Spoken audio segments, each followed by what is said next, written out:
This is the story of the people of Israel in its land.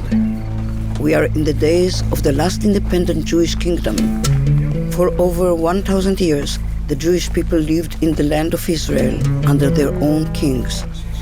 King David made Jerusalem his capital some 3,000 years ago, and his son Solomon built the Holy Temple there. Jews from every part of the country made pilgrimage to the temple in Jerusalem. With the rise of the Roman Empire, the Jews came under the oppressive rule of the Romans. Some of them were determined to win back their independence and rebelled against the Roman rule.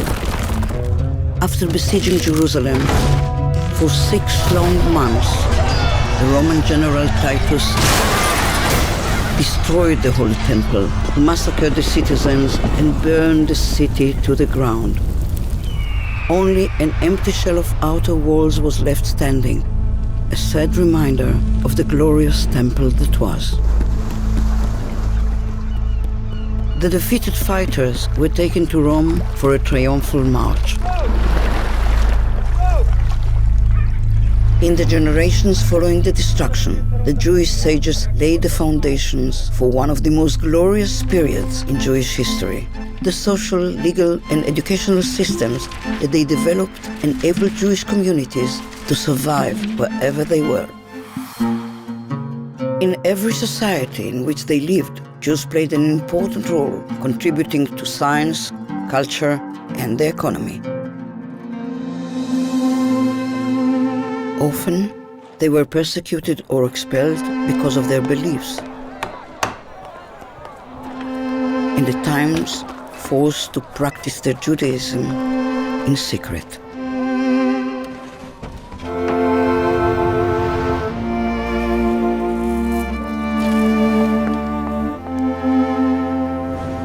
But even in difficult times, they clung to their culture and traditions.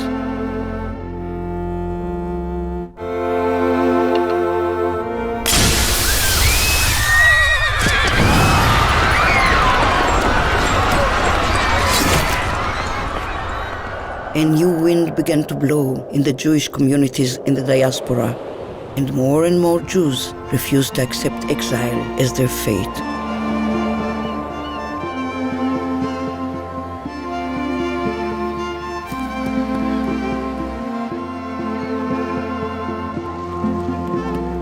Little by little, Jews from all over the world began to make their way to the land of Israel. They came with a burning desire to live in the land of their forefathers.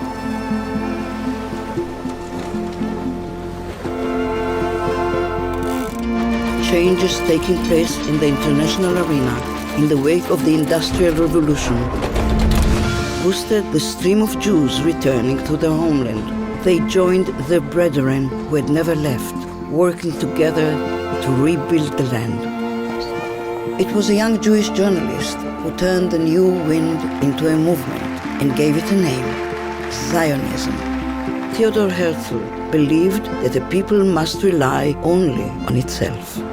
He had a vision and a plan and devoted his life to making the age-old dream a reality. In the land of Israel, the ancient Hebrew language was reborn, with new words to express the needs of the modern multicultural society taking shape in the Jewish homeland.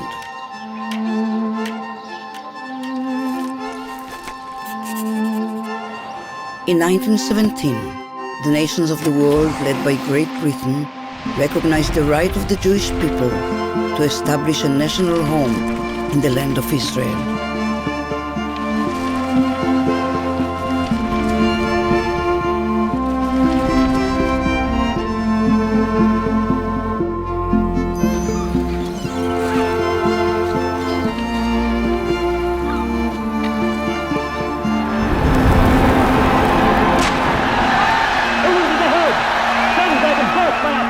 While the Jews were engaged in building the foundations of a new country, another people in another part of the world united around an entirely different idea, one that led its followers to commit the most horrendous crime against humanity. The Nazis began with the cancellation of civil rights, progressed to persecution and riots, and eventually carried out a systematic annihilation of 6 million Jews with a brutality that the modern world had never seen or even imagined.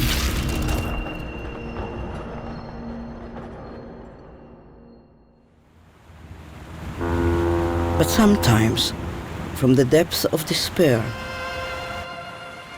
the soul finds the strength to carry on.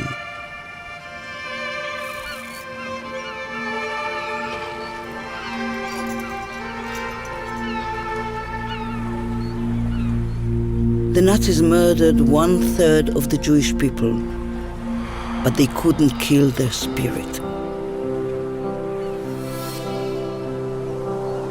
In 1947, the United Nations voted on a plan that would divide the land between the Jews and the Arabs and establish 2 states, a Jewish state and an Arab state.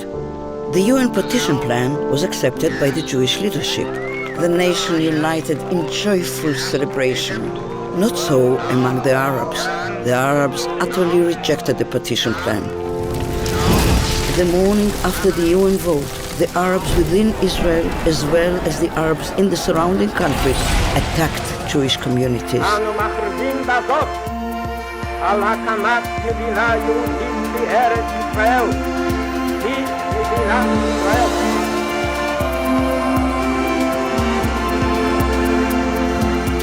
The Israeli celebrations were cut short as they prepared for the newly born state's first war of survival against the combined attacks of 6 Arab armies.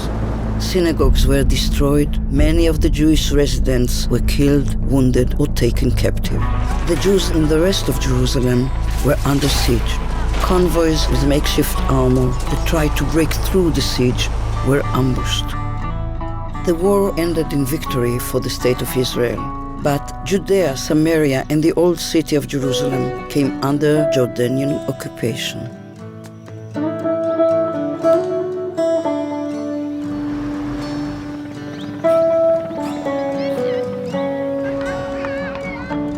Almost 2 decades later, Israel was again in mortal danger as Arab states banded together and once again threatened to destroy the State of Israel. The fighting was bitter, but Israel won on all fronts.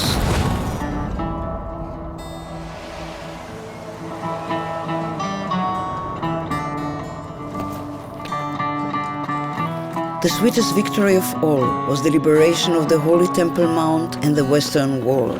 Jerusalem was reunited.